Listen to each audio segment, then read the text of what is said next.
What's up, Taiwan? I'm Eric Gao with news from here in Taiwan and around the world. Taiwan is still negotiating with Washington to bring down U.S. tariffs on Taiwanese goods. That's according to the head of Taiwan's negotiating team, Vice Premier Zhen Lijun. Zhen led a press conference on Monday to address several public concerns about the 20% tariff that took effect last Thursday. Chris Gorn reports. Taiwan Vice Premier Zhen Lijun held a press conference on Monday on the 20% U.S. tariff on most U.S. goods and the ongoing talks with Washington. She says they're still trying to get the rate down, especially since existing tariff rates stack on top of each other. 目前我们的对等关税暂时性的税率是20%，所以计算方式也就是原税率再加20%这样的一个计算方式。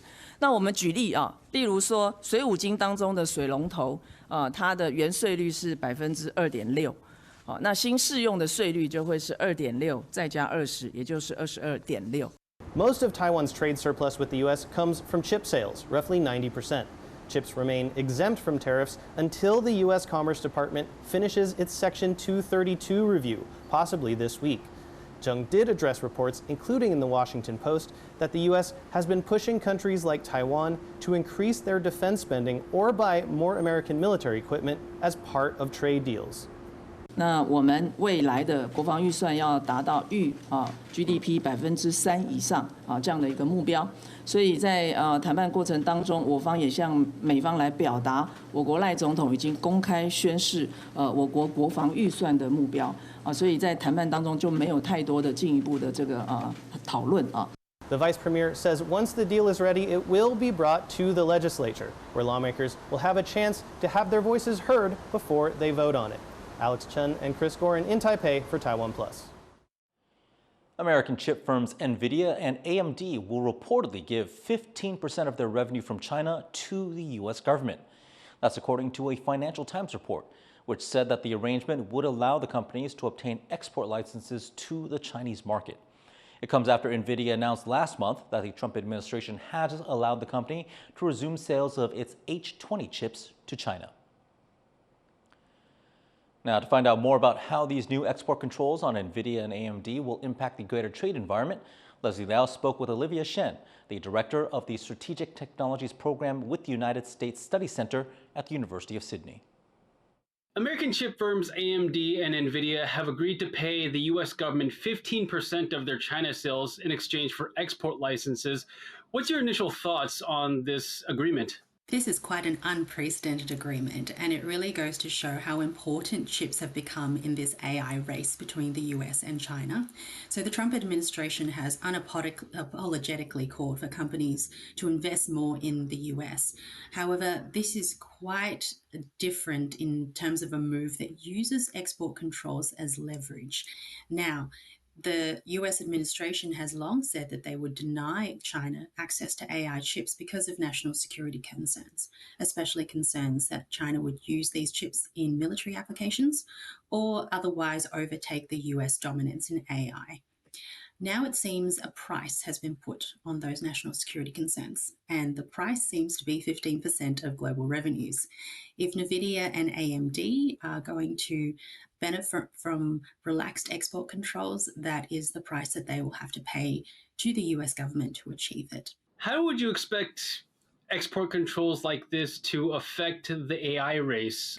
It's important to note that the current chips we're talking about in the frame of this agreement are not the cutting edge AI chips. You could argue, therefore, that giving access to those chips to China are not going to compromise America's lead in AI. On the other hand, I think it's important to look at how China has actually responded to tightening export controls over the past number of years. Chinese companies have been able to produce really impressive products like DeepSeek's R1 model and Moonshot AI's Kimi 2 model, despite not having access to the best of the best. I think the lesson we should draw from this is not to underestimate China's capacity to do more with less.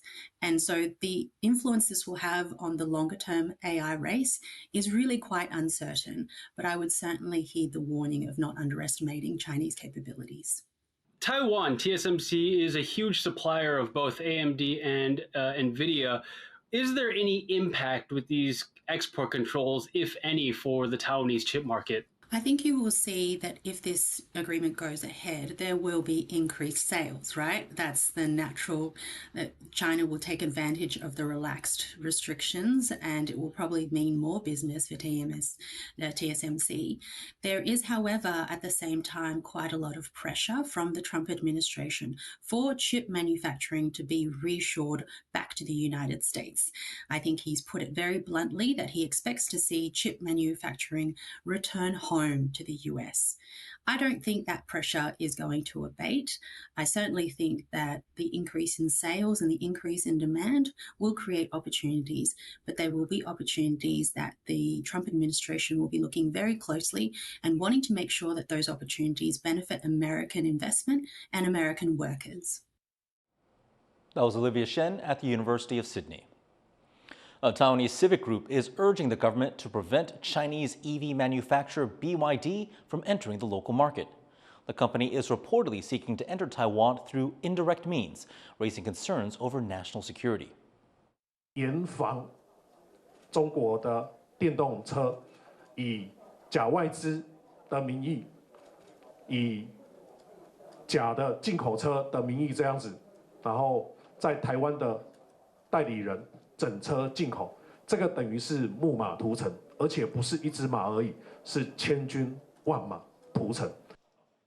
The group called for the government to establish a country of origin review system to carry out cross-ministry cybersecurity and national security risk assessments, and to do a thorough investigation into Chinese-funded enterprises' hospitality and lobbying records. Taiwan's laws prohibit fully assembled Chinese vehicle imports. A local court recently acquitted 2 political party leaders suspected of taking orders from China to interfere in Taiwan's elections. Prosecutors say they will appeal that decision. Leslie Liao has the story. Taiwan currently has 75 active political parties. One of them is the Taiwan People's Communist Party, or TPCP, which has recently come under scrutiny from prosecutors. The party is aligned with the Chinese Communist Party's stance that Taiwan is part of China. Prosecutors allege that party chair Lin De-wang accepted money and instructions from the CCP in an attempt to sway Taiwan's elections. They also say that the TPCP's vice chair Zheng Jianxin became a conduit for China's attempts to influence elections when he ran for Taipei City Council in 2022. The money was allegedly used for political rallies and protests, which would violate anti-infiltration and election laws. Zheng denies the accusations. 搞针对，当然我会觉得很委屈啦，没有受中国共产党任何的指示。第二个，没有拿任何共产党的钱。A district court has found both Ling and Zheng not guilty, as the alleged Chinese-funded activities happened before Taiwan's election authorities officially posted Zheng as a registered candidate, so the party's actions did not violate anti-infiltration laws. Prosecutors say they will appeal that verdict. 本署检察官针对林姓被告等人违反反渗透法一案，任法院判决违背法令，认适用法维护，依法提起上诉。 This is just the latest in a series of cases where prosecutors and court judges are at odds over what constitutes a violation of the country's anti-infiltration laws, which some experts view as being too narrowly defined. At a time when Taiwan is under constant threat of Chinese infiltration, authorities here are cautious about Beijing's efforts to influence the country. Justin Wu and Leslie Liao for TaiwanPlus. The National Immigration Agency says it will move to deport a Chinese national who crossed the Taiwan Strait by boat after he broke his bail conditions. Ran Fangyong was discovered at a Taipei seaport last year after allegedly traveling by speedboat from China. The Chinese national claimed at the time that he was fleeing persecution, but then he recently revealed in an interview that he had Chinese military ties and a history of smuggling. The immigration agency temporarily released Ran after his detention period expired, but after the interview, they say they will now move forward with his deportation. Taiwan's foreign ministry has thanked Australia and New Zealand for supporting peace across the Taiwan Strait. Australian Prime Minister Anthony Albanese and his New Zealand counterpart Christopher Luxon stressed the importance of maintaining peace and stability across the Taiwan Strait in a joint statement on Saturday. They also called for the peaceful resolution of cross-strait issues through dialogue.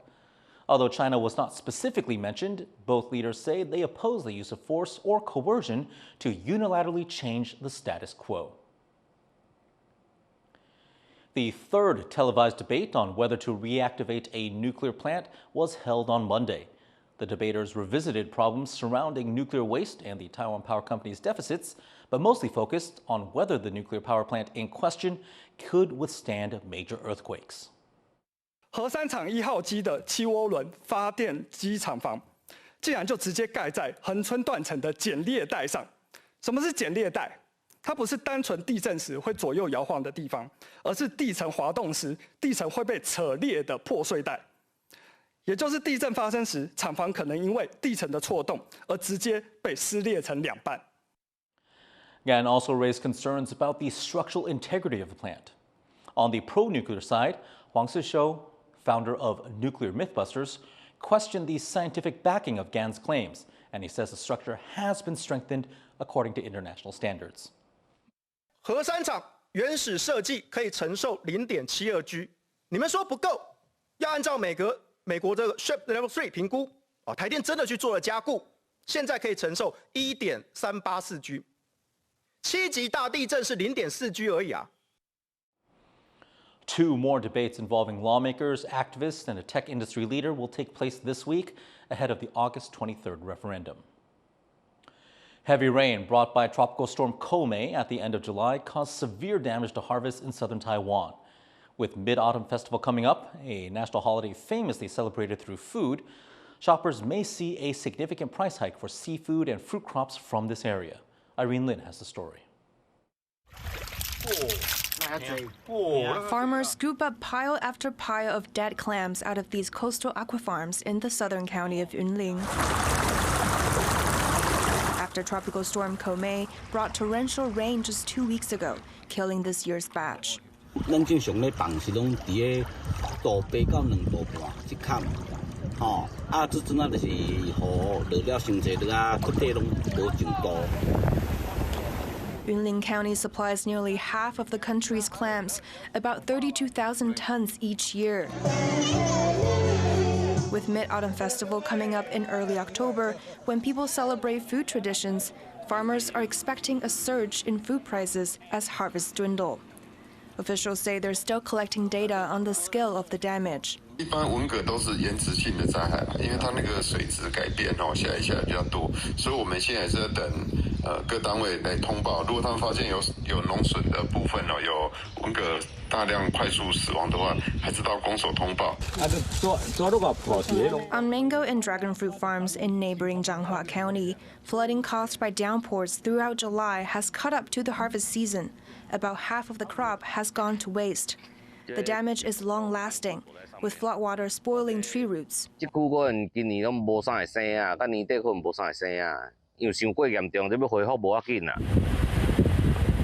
As the newly formed Tropical Storm Podu approaches Taiwan from the east, farmers in Taidong are seizing this short window of dry weather to save their ready crops from a potential third hit. 那可以采收的尽量尽早采收，免得到时候受到台风的影响，没有办法采收，或者是道路中断，没有办法运下来，这个都会受到很大的影响。While the central and local governments pour in subsidies and personnel to restore homes and infrastructure in typhoon and storm-hit areas, farmers here seek to raise attention to their devastated livelihoods as they brace for more bad weather. Dolphin Chen and Irene Lin for TaiwanPlus. And thank you for watching What's Up Taiwan. You can visit the TaiwanPlus website or follow our social media for more stories from Taiwan and around the world. Finally, let's take a look at the international waterfall jumps in Bosnia and Herzegovina, where daring cliff divers competed at the city's iconic 20-meter waterfall. I'm Eric Gao. Take care. We'll see you next time.